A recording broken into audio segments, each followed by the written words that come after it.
The Doll Maker's Curse. Lena found the doll in a dusty trunk, hidden deep in the attic.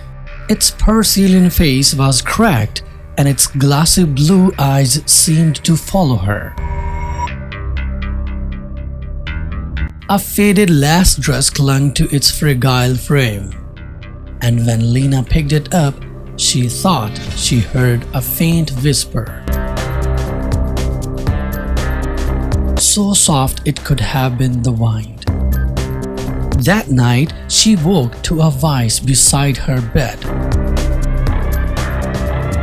"Put me back!" Lena's breath hissed. The doll lay still on her nightstand, its painted lips frozen in a tiny smirk. The air in the room felt colder than before. The shadow in the corners seemed darker, stretching toward the doll like grasping fingers. In the morning, she convinced herself it had been a dream. She carried the doll downstairs, showing it to her grandmother. Her grandmother gasped, "Where did you find that?" "In the attic," Lena said. "It's just an old doll." "No," her grandmother murmured.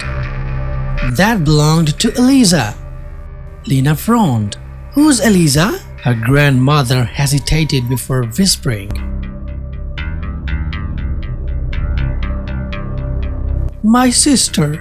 She vanished when we were children." After she found the doll, a cold dread settled in Lena's chest. That night, the whispers returned, but this time she understood the words. "She took me. She trapped me. Help me."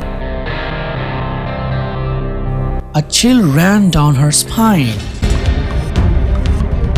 The doll's eyes gleamed in the dim light,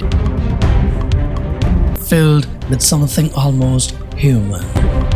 Gathering her courage, Lena took it back to the attic, placing it gently in the trunk. As she closed the lid, the whisper came one last time, soft, revealed. "Thank you." The attic door cracked shut behind her, and Lena never heard that doll's voice again.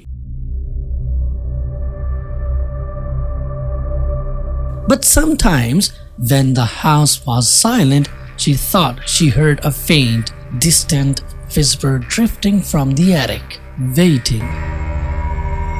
Late at night, she swore she could hear faint scratching sounds coming from the attic, like tiny fingers against wood. The Vanishing Path. Every evening, as the sun bled gold and crimson across the sky, the path appeared, a narrow, winding trail through the heart of blackthorn woods. No one knew where it truly led, only that those who took it never returned the same. Mara first heard of the path from Silas, the village storyteller. "It grants you something," he had whispered. "But it takes something too." One evening, driven by the curiosity, Mara stood at the forest's edge. As the sun dipped below the horizon, the path shimmered into existence. Bathed in a strange twilight glow, she stepped forward. The moment her feet touched the path, a hush fell over the woods. No wind, no resulting leaves, just silence. She walked on, the golden light guiding her deeper.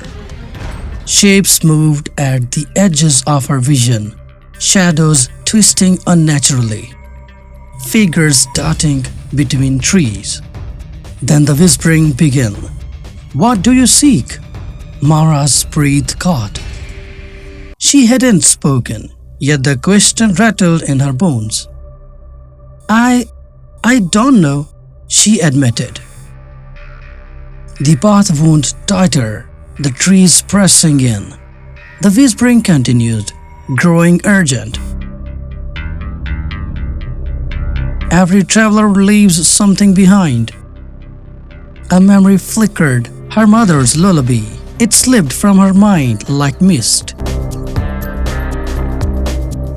vanishing before she could grasp it. Panic surged in her chest. What was the tune? The words?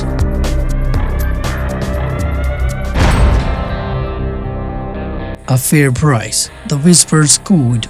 Mara broke into a run, desperate to escape. But the path stretched endlessly. Then, ahead a glow, a clearing. She burst through the trees and stumbled into her village. But something was wrong. Her home was the same, the streets unchanged. Yet, when she greeted the baker, he frowned. When she